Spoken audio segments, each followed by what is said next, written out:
Everyone, जय Shri Ram. Welcome back to my channel Nikita graceful world. आपका आप सभी के चैनल पर स्वागत है।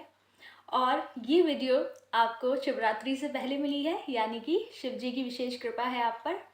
और जैसा कि आपको पता है, हमारे हनुमान जी शिव जी के ही 11वें अवतार हैं। तो जैसे हमारे शिव जी बहुत भोले हैं, वैसे ही हनुमान जी भी बहुत थोड़ी सी ही भक्ति से बहुत प्रसन्न हो जाते हैं।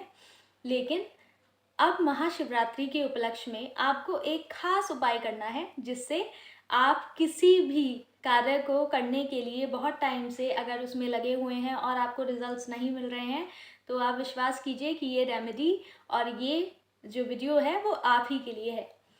आज आपको करना क्या है, आपको ये वीडियो देखनी है। तो आपको ये लग रहा होगा कि क्या ये जनरल वीडियो है, जैसे हमारे सामने नॉर्मल वीडियोस आती रहती हैं, बट ऐसा नहीं है। हमारे सामने जो भी चीज़ आती है वो कहीं ना कहीं हमारे लिए ही होती है। कुछ भी जीवन में अचानक नहीं होता है, हर चीज़ के रास्ते बनते हैं। तो अगर ये वीडियो आप तक पहुंची है, इसका मतलब ये है कि आपकी जो इच्छा है वो इस महाशिवरात्रि के पर्व पर पूरी होने वाली है। तो चलिए मैं बताती हूँ कि आपको करना क्या है। जैसे आपको पता है कि शिव जी के लिए कहा जाता है, एक लोटा जल सारे काम हल। तो आपको उसी तरह से एक शिव जी की मूर्ति लेनी है, ठीक है। कोई भी फोटो चित्र आप ले सकते हैं। शिव जी का एक आपको फ़ोटो लेना है और एक हनुमान जी का फ़ोटो आपको सामने रखना है। उसमें थोड़े से पुष्प आपको अर्पित करने हैं। जैसे कि हनुमान जी को रेड कलर के फूल बहुत ज़्यादा प्रिय हैं, वैसे ही शिव जी को वाइट कलर के फ्लावर्स। तो अगर प्रीफरेंसली इसी कलर के फ्लावर्स होंगे तो बहुत अच्छी बात है। बाकी सारी चीज़ें प्रभु की हैं, तो उन्हें सभी कुछ प्रिय है, बस मन में भाव होना चाहिए। उसके अलावा बेलपत्र, बेलपत्र पे आप राम नाम लिखेंगे, ठीक है। अगर आपने 5 बेलपत्र लिए, जिसमें 3-3 पत्ते होते हैं एक बेलपत्र में, तो वो कहीं से भी कटा हुआ नहीं होना चाहिए, ये देखना है। 5 लेने के बाद में सब पर आपको राम राम राम ये लिख लेना है। तो इससे क्या है कि राम जी हमारे हनुमान जी के आराध्य हैं और वो बहुत ज़्यादा प्रसन्न होते हैं जब कोई राम जी की भक्ति करता है। तो आपकी जो एनर्जीज़ हैं इस दिन पर इतनी ज़्यादा हाई हो जाएंगी कि ऐसा हो ही नहीं सकता कि आपकी विश पूरी ना हो।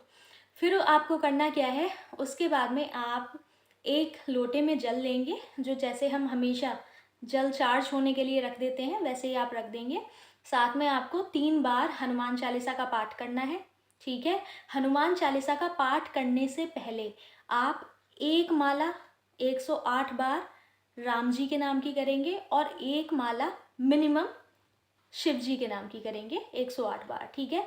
शिव जी के नाम की माला आप, शिवरात्रि का दिन है तो आप जितनी आपकी श्रद्धा हो उतनी भी कर सकते हैं, जैसे 5 बार या 11 बार, लेकिन मिनिमम एक बार तो करना ही है। एक बार शिव जी की माला का जाप, एक बार राम नाम की माला का जाप और 3 बार हनुमान चालीसा। जैसे जैसे हनुमान चालीसा पढ़ते जाएं वैसे वैसे जल में 3 बार फूंक मारते चले जाएं, ठीक है। आपका जल इसमें चार्ज हो जाएगा। उसके अलावा आप जिस भी इच्छा को लेकर ये अपनी पूजा कर रहे हैं, उसे आपको एक पेपर में रेड पेन से लिख देना है। और पूजा करते समय आपको वो जो पत्र है, जो आपने लेटर लिखा है, उसे क्या करना है, उसे भगवान जी के चरणों में रख देना है। रखने के बाद जब आपकी पूजा संपन्न हो जाएगी, पूजा संपन्न के बाद में जब 3 आपकी हनुमान चालीसा हो जाएंगी, हनुमान चालीसा के बाद में आप पूरा क्या करेंगे, आरती करेंगे हनुमान जी की और शिव जी की, ठीक है। ये आरती करने के बाद में फिर आपको क्या काम करना है, वो जो जल जो आपका चार्ज है उसे आपको अपने लिए, अपने परिवार के लिए, या जिस भी कार्य को सिद्ध आप करना चाहते हैं उस कार्य के लिए आप उसे अपने पास रख सकते हैं, उसे ग्रहण कर सकते हैं। या किसी को कोई बीमारी है उसके लिए आपने किया है तो उसे भी वो जल दे सकते हैं। अगर किसी और के लिए आपने कोई इच्छा रखी है, उसके लिए पूजा पाठ की है, तो उस जल को आप किसी पौधे में समर्पित भी कर सकते हैं। और जो वो फल होंगे, जो फ्रूट्स होंगे, जो भी आपने भगवान को अर्पित किए होंगे, उन्हें बाद में आप किसी को भी बांट सकते हैं और खुद भी ग्रहण कर सकते हैं, ठीक है। बहुत लोगों को ये डाउट होता है कि बाद में उसका क्या करना है, तो प्रसाद का क्लियर होता है कि आपको उसे ग्रहण कर लेना है और सब लोगों में बांट देना है, ठीक है। अब जब आपकी पूजा संपन्न हो जाती है तो पूजा करने के बाद में आपको वो जो पत्र है, जो आपने लेटर लिखा होता है भगवान जी को, उस चिट्ठी में जो भी चीज़ें, जो भी आपकी इच्छा थी, उसे आपको एक बार पढ़ना है और इस तरह से पढ़ना है कि आपकी वो जो इच्छा थी वो पूरी तरह से पूरी हो चुकी है। ठीक है। तो फिर उसके बाद में आपको भगवान जी को थैंक यू बोलना है कि आपकी इच्छा को पूरी करने के लिए, और इस तरह से आप देखेंगे कि कुछ ही दिन में जो भी आपकी विश होगी वो पूरी हो जाएगी। बस मन में आपको थोड़ा सा विश्वास रखना है और मोटिवेटेड रहना है हमेशा। और ये दिन खास क्यों है? क्योंकि इस दिन हमारी जितनी भी जो भी एनर्जीज़ हैं, जो डिवाइन पावर्स हैं, वो बहुत ज़्यादा पावरफुल होती हैं और बहुत एनर्जी के साथ में फॉर्म होती हैं और हमारी चीज़ें एकदम अलाइन हो जाती हैं और वो यूनिवर्स तक ईज़िली पहुंच जाती हैं। तो आई रियली विश कि इस शिवरात्रि सभी की इच्छाएं पूरी हों। महाशिवरात्रि की बहुत बहुत शुभकामनाएं इन एडवांस। जय श्री राम, जय हनुमान।